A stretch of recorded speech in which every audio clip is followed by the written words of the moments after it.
So we're here again, and last time it didn't really go to plan.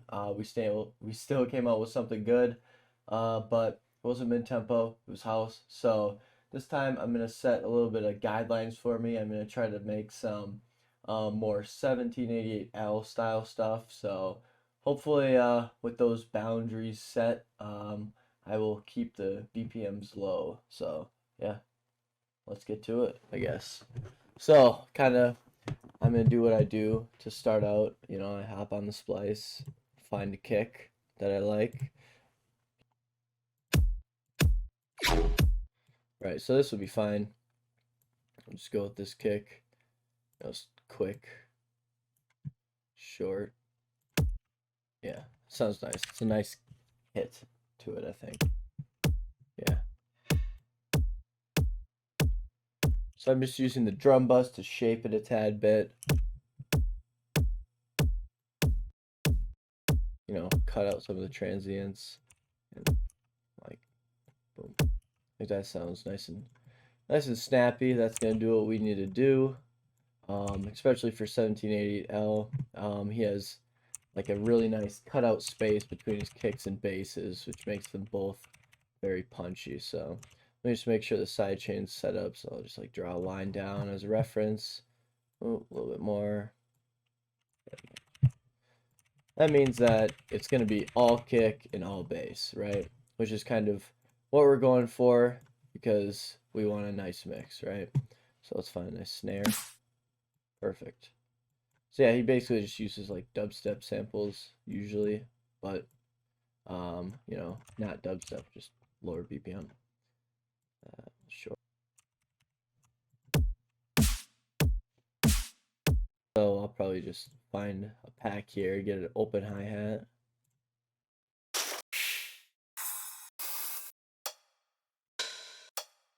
So something like this would work good. I'm gonna stick it to the basses right now. No fucking way, it actually works. So like for the longest time my Control Shift M would not make a MIDI clip, but now it does, so that's cool. No sound design with, so we'll get started with that. So I'm probably gonna go square.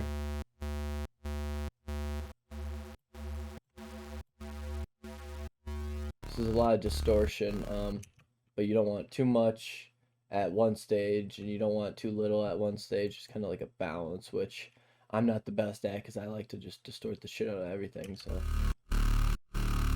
see, you can already kind of get it out of there.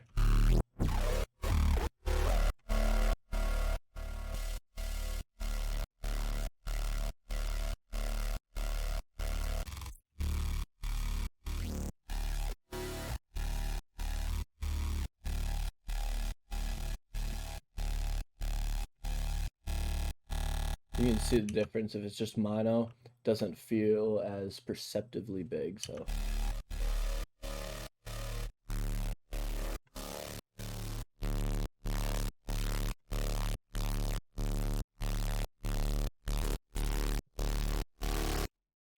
I'm always going to duplicate and always use like a dedicated sub so I can squeeze a tad bit more juice out.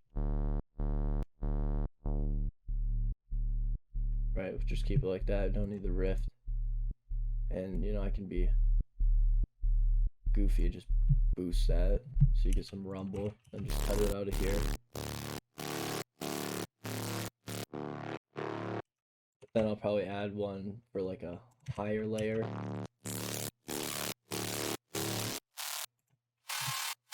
So I'm going to add some more distortion to this so it sounds a little bit grittier on the high end. But we need some more stereo wideness in my opinion, so I might just add like a serum effects here.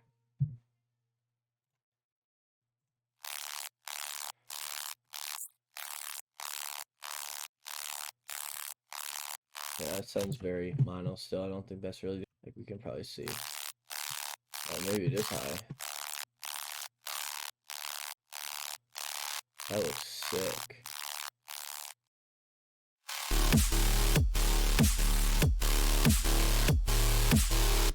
There we go. So That's the hardest part right there, just getting a start.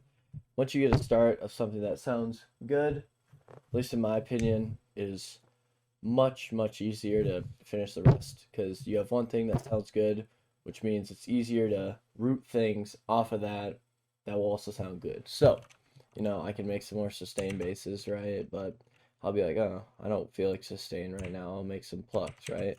I already have a bass that I know can be hard as fuck, is, decently mixed and sounding well. I can just convert that into a pluck, right? And it will carry over and sound decent and be hard as fuck, right?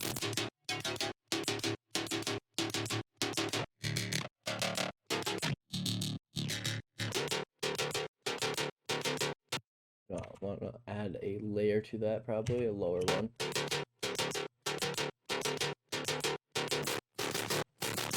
So yeah, this is basically how I create my tracks, right? I'll make something that to me sounds decent, then I'll just branch something off of that, which, carries over, and then I'll branch something off of that thing, then that thing, then that thing. So it's just like a fucking tree, right?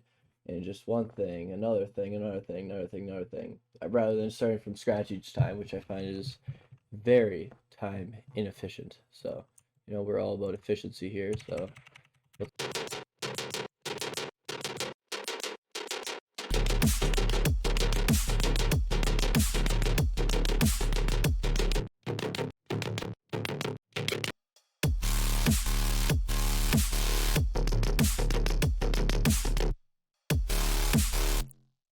right. So then I'm gonna be like, okay, another sustain bass is due, I think. So we'll, move this shit over a bit. Start this new sustain bass.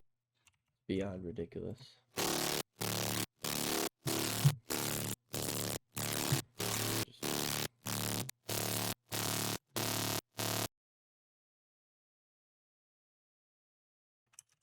Cool.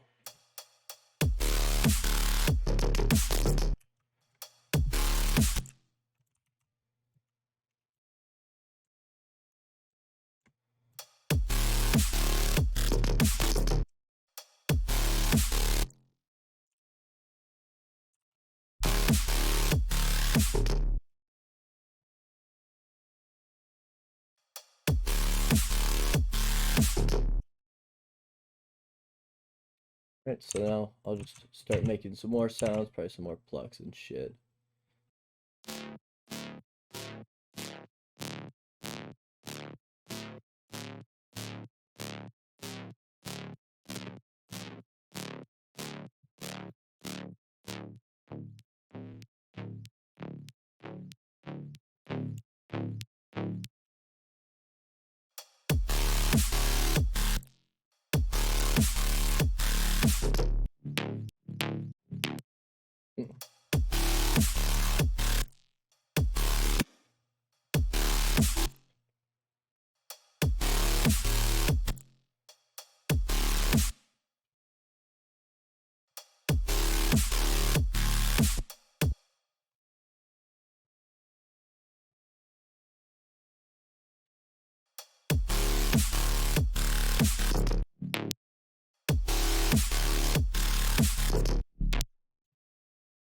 Pattern's not very long, damn.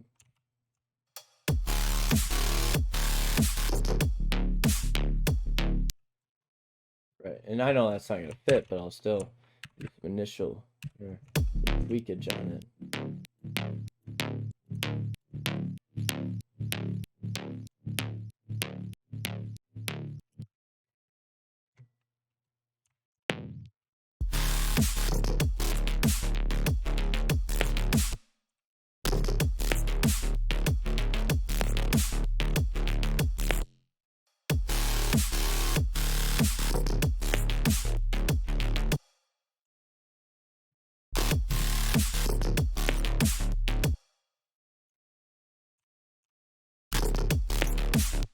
Right, and I'll probably make like a guitar sound almost, and I'll show you how I do that. I love fucking guitars. They sound badass. So yeah, I'm gonna add one.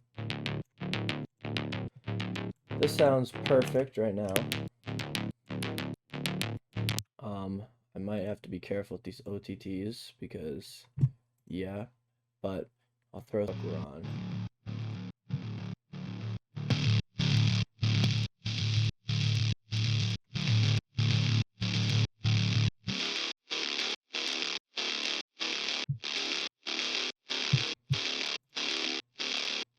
It's just really difficult to get it right, to have a good amount of distortion, but not too much where you lose the pluck, so maybe this will sound good.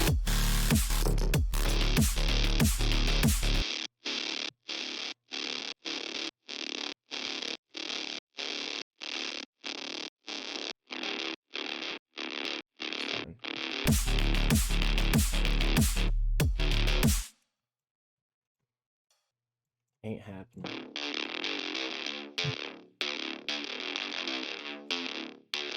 But you can get the idea though, you know. It will be balanced eventually.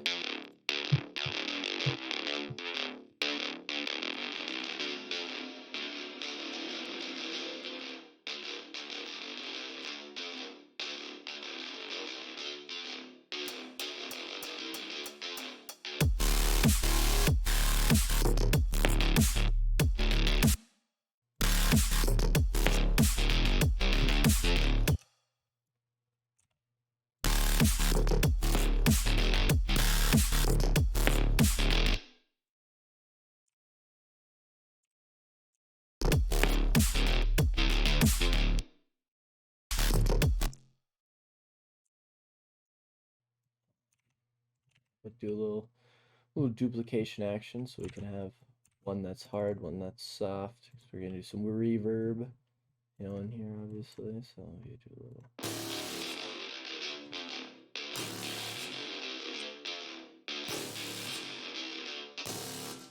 Yeah.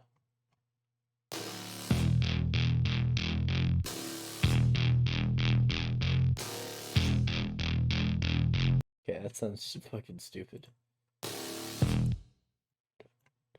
The other way around, alright.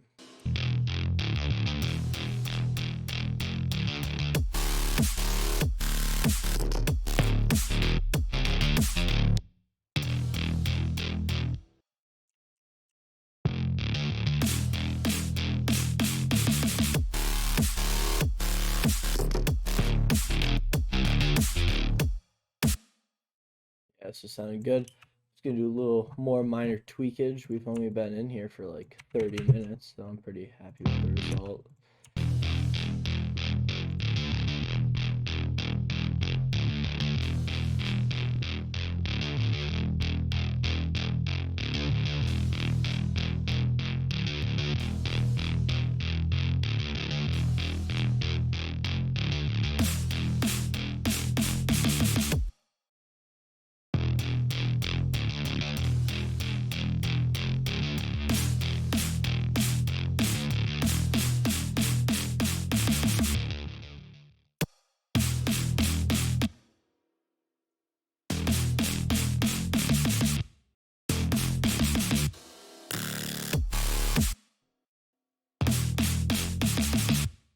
Back to where it was.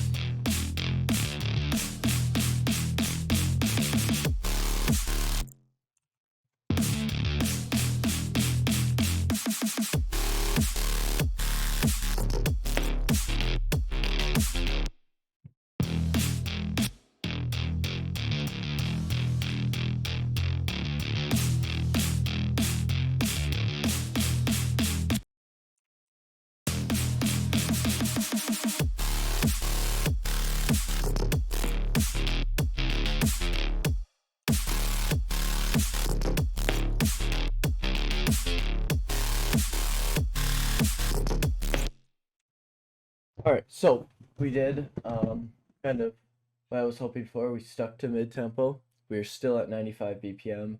It's pretty 1788L like. Obviously, I've only been recording for 36 minutes. Kind of slapped that together. Hopefully, during some part of this video, you may have learned something that may be useful to you in some way. You know, because I do still do a lot of fucking stupid shit when I'm producing, but hopefully there's something in there that might be of use to you. So hopefully you enjoy it, and this is our results.